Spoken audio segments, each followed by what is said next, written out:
Hello guys, what's up? My name is Charmaine and today pag-usapan natin itong naging comment ni retired Justice Carpio. No? Ayon sa kanya, no more time for VP Duterte impeachment. Marcos cannot call special Senate session. The former Supreme Court Associate Justice, Antonio dismissed speculation that President Ferdinand Marcos can call a special Senate session to fast-track Vice President Sara Duterte's impeachment trial. So, may mga articles din po tayo nabasa patungkol rito. Tatlo na pong personality ang nag-explain kung bakit.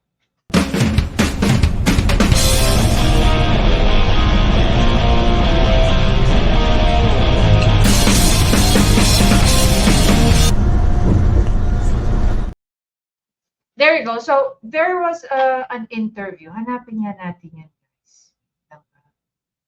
There was an interview kay Justice Carpio. Kanina lang pinantok ko yun.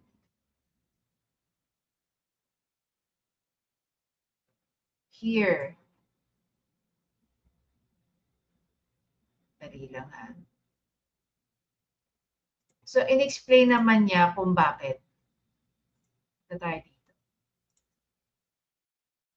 If VP Sara resign, impeachment has to be dismissed. Ay, hindi ito. Hindi ito. Maganda yung full video nila. Wait lang. Mahaba yun.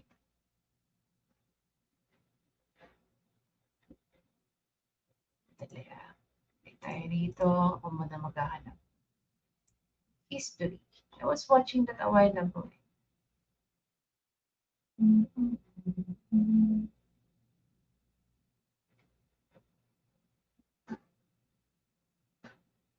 Ito. Okay.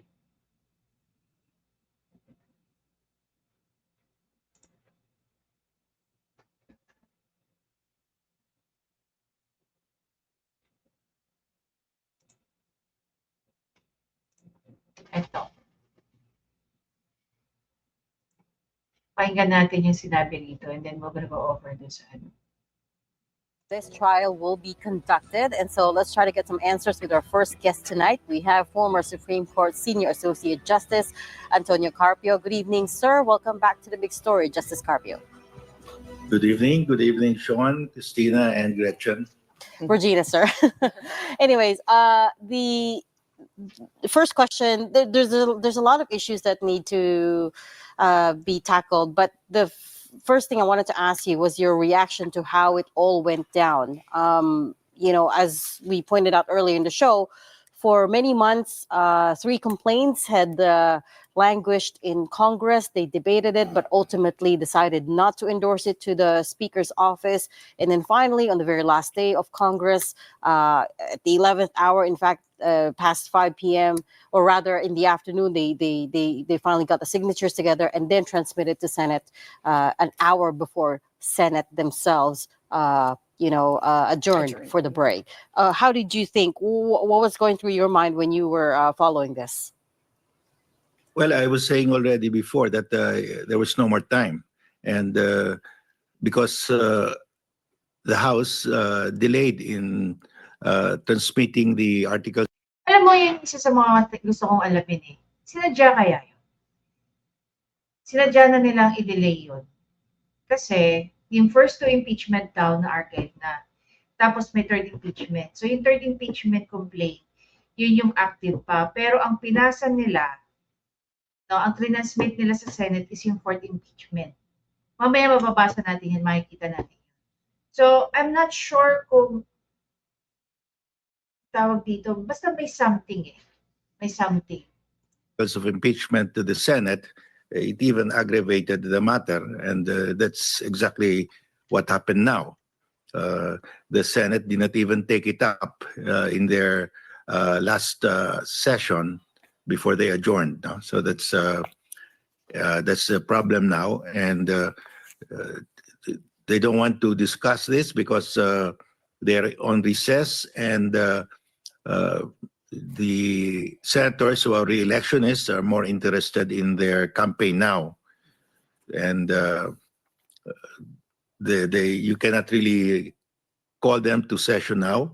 The president, of course, can call a session, but the president can call a special session only to enact a law that is immediately necessary to be enacted, and this is not this trial is not a law. No? So there's that problem. So I think what will happen now is the trial will be held in the next Congress when you have new senators, 12 senators, plus the holdover senators now. I think that will be the time when the trial will be conducted. So, Justice Carpio, in short, you are saying that Senate President Cheese Escudero is correct in saying that an impeachment trial cannot be convened while Congress is on break. He was going by their own House rules. Yes, because they have their calendar, and although the Constitution says that once the articles of impeachment is transmitted to the Senate shall forthwith conduct the trial. But of course, if you look at the past impeachments, in the case of former President Estrada and former Chief Justice Renato Corona, there was a time gap when it did not happen that once the articles of impeachment reached the Senate, that they conducted the trial immediately. There were several weeks or even a month before elapsed or passed before they conducted the trial. So you cannot say that they should immediately conduct the trial because you have to take into account also the calendar, which was agreed by both houses, by the way. But Attorney Nery Colmenares, in our earlier report, said that their duties as legislators is different from their duties as impeachment judges. What do you say about that comment? Meaning they can suspend all the hearings, the sessions, and fulfill their mandate when it comes to being a senator judge. Can you repeat that? I lost you. Attorney Colmenares said that their mandate as legislators is different from their mandate as an impeachment judge, meaning to say that they can suspend the legislative proceedings in favor of convening as an impeachment court. They can if they want to, but you cannot compel them, especially so during the election period that started already. By February 11, they will be on the campaign trail. So if they want to, it's really up to them. You cannot force them.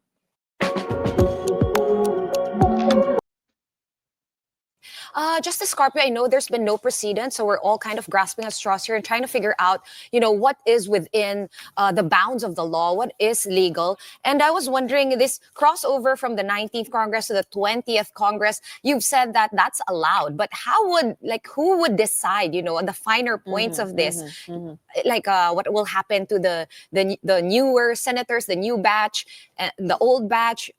How would this be decided? Would the ultimate arbiter of this also be the Supreme Court, if ever? Well, after June 30, there will be a new Senate, 12 new senators and 12 old senators, and they are mandated to hold the trial because the Constitution says they shall conduct the trial, forthwith conduct the trial, and so they will conduct the trial. What happens there is, as explained by Senate President Escudero, they would have to amend, revise their rules of impeachment because every time there's a new Senate, whenever they have new 12 senators, they always readapt their rules of procedure, their rules of impeachment, all other rules are readapted. So they will readapt that, and he said that he would want to incorporate the new developments in the rules of court. That means they will use judicial affidavits. If they do that, they will cut down trial work by more than 50%. And I'm in favor of that because this will really expedite the proceedings. So they will first revise and adopt their new rules of impeachment. And then they have to give Vice President Sara Duterte 10 days to answer. 10 calendar days. And after that, then they can conduct the trial. So it will proceed because there's no bar, no legal impediment to the trial being conducted by the new Senate. But sorry, but maybe the question there, the procedural question there is whether or not the 20th Congress will start from scratch or they can just take the baton from the 19th Congress. This is what Sean was asking, I guess, about the crossover, whether or not it can continue and can continue advancing as the chamber changes guard. And to add to that, Yeah, Justice, They can continue because, first of all, they haven't started yet. I mean, they will start fresh because they have not even issued the order for Sara to comment. So, and they have not even put it in their agenda. So it's the next Senate that will put it in the agenda for the first time. Justice, can you confirm? Not a single witness has testified. No answer yet from VP Sara. So, in other words, it will start from the. It will have a fresh start in the news in the new Senate. There's nothing to continue because they haven't started yet.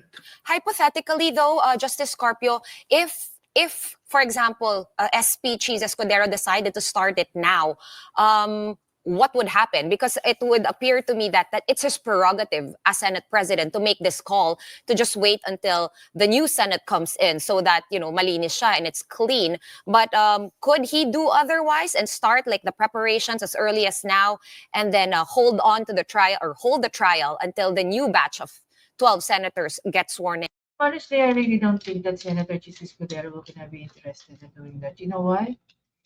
Because 12 of them will oppose it. You know why? Because 12 of them are candidates. Diba? 12 of them will be candidates, whether re-election list, whether a different post.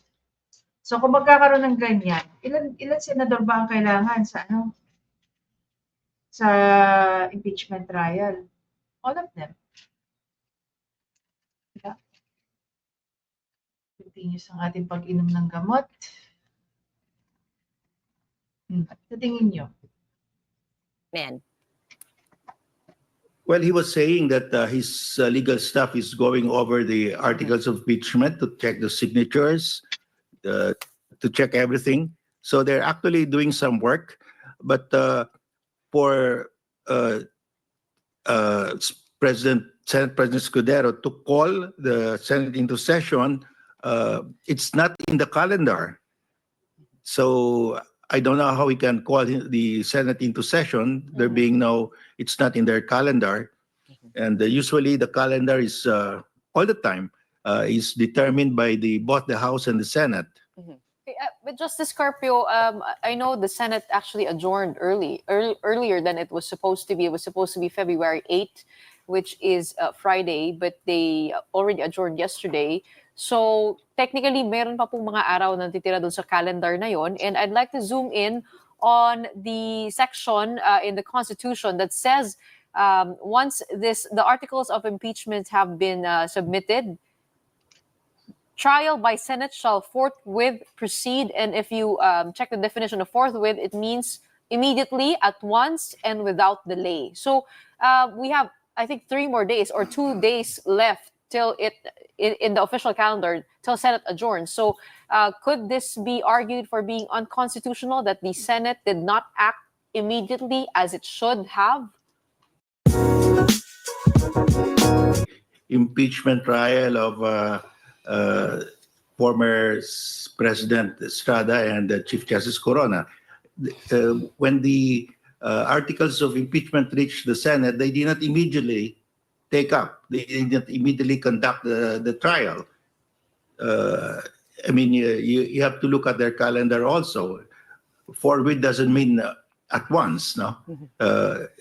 In other words, as soon as possible, given your calendar and other matters in your calendar.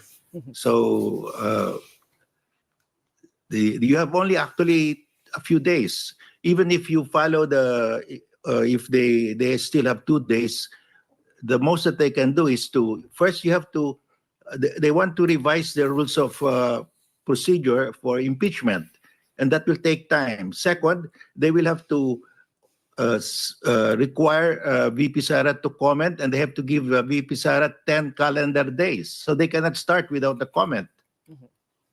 So there's really no more time. Mm-hmm. Justice, the other question there was what does the Constitution say should happen in case the Vice President resigns before a trial is even, before the court is even convened, or even before the trial concludes, before she is convicted or not convicted? What happens if she resigns her public office? We've heard one side of it. Somebody said that means, well, House Representative Joel Chua said he believes the law says that she is still immediately barred from pursuing public office. What do you think? Well, if she resigns and before there's a judgment of conviction, then there's no prohibition for her to run again. There's also another school of thought that if she does resign, itutuloy pa rin daw yung impeachment trial. Is that normal? And also, I think they were using, with regard to what Regina just said, they were using as precedent what happened to Merceditas Gutierrez at the start of the Pinoy administration. Yeah. Actually, the Constitution says that the penalty shall not go beyond removal from office and perpetual disqualification to all public office. So if he has resigned, it's academic. You cannot remove her from office anymore. So I think they will just dismiss the impeachment complaint because she's no longer in office. But what they want, Justice Carpio, is for her to be perpetually banned from running for other public posts in the future, or like forever, basically, unless she gets they can file a criminal case because that's separate. And okay. Yun yung question eh. Bakit hindi nila filean? I think, sino nagsabi nun? I think it was Teacher Mark or someone. Bakit nga ba, kung talaga naman yun yung sinasabi nila, bakit hindi nila filean ng criminal case si VP Sara? Knowing that, take note, knowing that meron sila kamong hard evidence against her. Now, if you do, bakit nga ba hindi kayo mag-file ng kaso? Diba? Bakit hindi kayo mag-file ng kaso? So, tama ba yung speculation nitong isang kasama dito na hindi naman gawin talagang guilty si VP Sara o managot?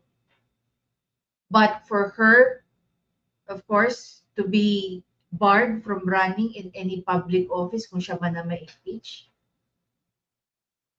Diba? It's not really the interest of transparency or accountability, but the interest of political survival. Kasi alam nila at ramdam nila sa lahat ng ginagawa nila ngayon kay VP Sara, sa mga Duterte, sa mga supporters nito, pag nakatungtong si VP Sara sa Malacanang, ano ang magiging ending? I-scrutinize ni VP Sara, she's going to have a massive confidential fund, intelligence fund. And what is she going to do with that? Susuyurin niya lahat ng tao na involved sa lahat ng katiwalian during this administration. Knowing that meron siyang idea, may alam siya, may personal knowledge siya sa mga katiwaliang nangyayari ngayon. Maybe, just maybe, no? Kaya nila ginagawa ito kay VP Sara dahil kaya at pwede niyang paimbestigahan ang administrasyon na to. By the time na pumasok ang 2028, kung siya man ay maging presidente by 2028. Kaya ganyan na lang sila ka-desperate na matanggal si VP Sara. Hindi lang yan. Pati tayong lahat. No? Harasin, takutin, imbestigahan, and so on and so forth. Sabi nga ni VP Sara, gamitin nyo social media account nyo. I-air out nyo yung mga sentimento nyo. Hindi nyo kailangan pumunta sa kalsada. But even VP Sara, she cannot stop people from going to the streets to show their support. Hindi ba? May pinupunto yung mga kausap ni Justice Carpio dito. Kaya bigla ko lang naisip, baka kaya nila ginagawa lang ang lahat para lang masipa si VP Sara dahil alam nila, maraming alam si VP Sara. And when the time comes na siya ay maupo dyan sa Malacanang, she might or she will, diba? Either paimbestigahan ang lahat ng anomalya ngayon, panahon na to. Itong administrasyon ni Bangag. At pag bumaba si Bangag Jr., hindi na po siya immune sa any suit. At maraming makakaladkad. In the criminal case, if she is found guilty, there will be a prohibition office. Mm. That- But it's- minus a conviction in Senate, then the penalty of perpetual disqualification will not hold if she does resign. No, Yeah. Okay. yeah, not in the Mm. impeachment case, but if there's a criminal case, there's a perpetual disqualification also if she's convicted. Right. So it's valid to resign in the middle of the whole trial. There's nothing in the Constitution that says otherwise. Well, that could be. But if the Senate will continue, she will go to the Supreme Court, and the Supreme Court will have to decide because that's a case of first impression whether the Senate still has jurisdiction because she's not in office anymore. It could go either way. The House has already chosen 11 prosecutors for this impeachment trial. Can you give us an idea of how that process goes? Because I think we just got a list of names, but we didn't have any idea on how this was actually done. Was there voting? Is it through voting? And how or what happens now if they don't get reelected in the midterm elections? Well, if they don't get reelected, then they cannot be a prosecutor, public prosecutor, but they can also join the private prosecutors because the House can also, like in previous impeachments, also engage the services of private prosecutors. Been asking the lawmakers since yesterday, how did they get chosen to be on that 11-member House prosecution panel? And we've gotten different answers. Congressman Joel Chua said he did not present himself. His name was just called in plenary. Other people said the members got elected, got voted. Other people said the leadership chose the names and then they agreed. But point being, Well, it was all behind the scenes. Is that common? Is that usual? Justice? Well, I think that's how it happened before. There was no voting as to who will be the prosecutors from the House. Maybe the leadership just chose and everybody agreed. I mean, there's no procedure. There's nothing there which says that. Anyway, that is something that we're not interested, no? But clearly, ang sabi nga dyan ni retired Justice Carpio, no more time for VP Duterte impeachment. Marcos cannot call a special Senate session. Now, there's one interesting post coming from Ma'am Malutikia. Sabi niya dito, okay, ang problema ko sa court impeachment ay walang sino man ang nakakakita nito at ang ginawa lamang press release ang articles of impeachment. Ang PR inilabas matapos sinabing 1/3 na walang botohan, walang usapan sa plenaryo si House Rules. Okay?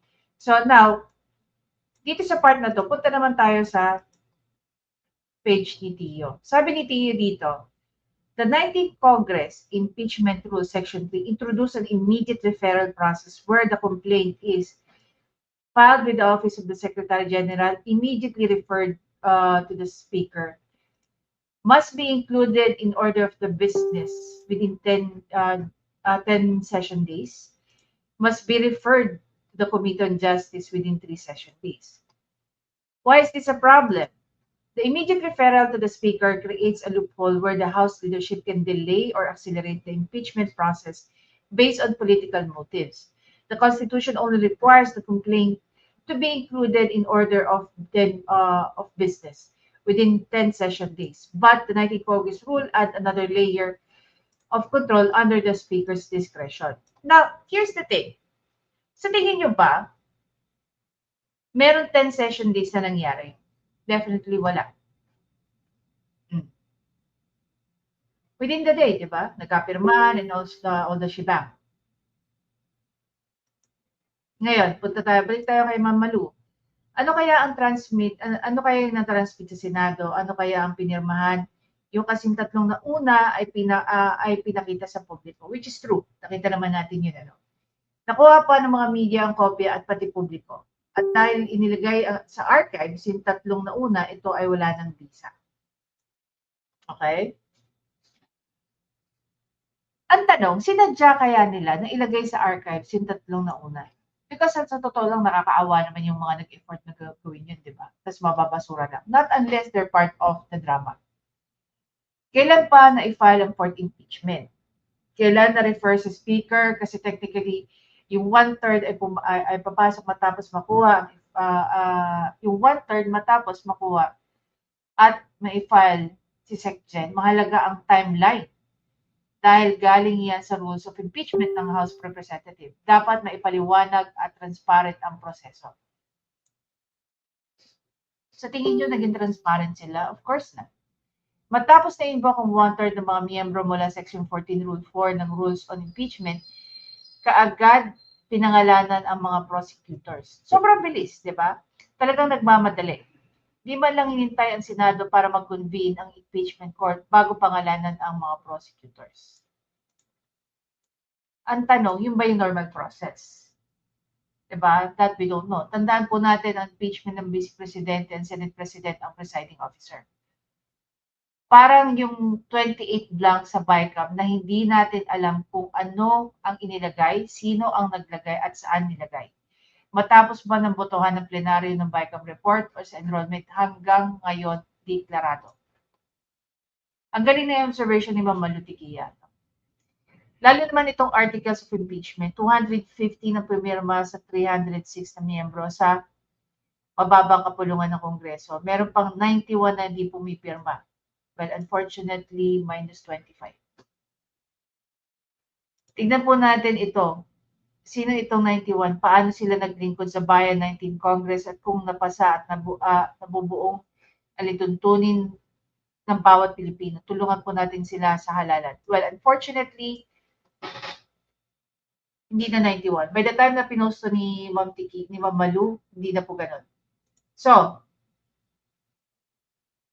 5 araw po bago ang kampanya, dalhin po natin ang issue ng PhilHealth, budget impeachment, presyo ng bigas, luya, bawang, sibuyas, kamatis sa presinto. Pinabaunan po ng bawat botante ang inyong malapit sa sikmura. Tandaan niyo po, nagbago ba ang pamumuhay niyo nitong 3 taong nakaraan? Nabudol po ba kayo? Nabudol po ba tayo? Ito ay ninanais ni Juan de la Cruz. Kayo po ang makakasagot niyan. Ang kapangyarihan ay nasa kamay ng bawat botante. Salamat. So basically, sinight dito ni Ma'am Malu Tiquia, no? Initiating impeachment, mode of initiating impeachment, a verified complaint of resolution impeachment filed by at least 1/3. No? Section 3, filing and referral verified complaints. A verified complaint for impeachment by a member of the House or by any citizen upon a resolution endorsement by a member of thereof shall be filed within the office of the Secretary General and immediately referred to the Speaker. An impeachment complaint is verified by an affidavit that a complaint has read and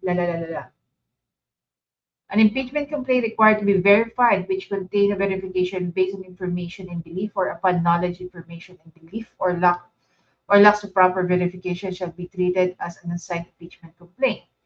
The Speaker shall have it included in order of business within 10 session days from the receipt. It shall then be referred to the Committee on Justice 3 session days after. Ito yung sinasabi ni Tio. Balikan natin yung post ni Tio. Diba?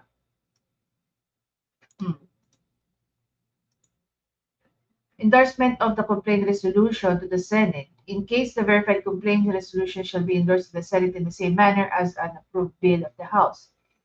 The complaint resolution must at the time of filing be verified and sworn before the Secretary General of each members constituting at least 1/3 of members of the House. So, meron na mga problema dito sa transmission. Obviously, meron mga bagay-bagay. So, ito maganda tong article ni Tio. I highly recommend that you go over it, and para mas lalo niyong ma-appreciate yung naging proseso na ginawa ng House of Representatives sa pagtatransmit. That right there and then, questionable.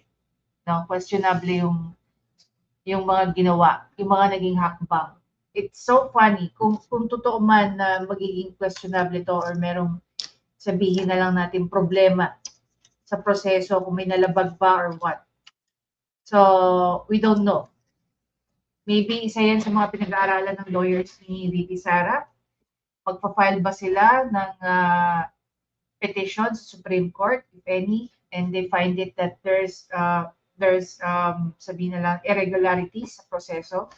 Malalaman natin siguro in the next coming days. This is something educational on our part, kasi first time natin maging involved, not just witness, kasi marami naman na-impeach, excuse me. And hindi naman tayo nag-pay attention as much as itong ginagawa kay VP Sara, because we know na lahat ng mga nilagay sa articles of impeachment ay sobrang baseless. The way we understand it, sobrang baseless. Imagine niyo, one of which is, hindi ka umattend ng SONA, i-impeach ka? How stupid. Was there any law saying that obligasyon, mandato ba ng Vice President na dapat sumasama at maano ka sa what do you call that? Sa SONA? Parang wala ka bang option na hindi sumama sa SONA? Kaya sobrang, I don't know. I find it really very funny, Pet. Yun lang.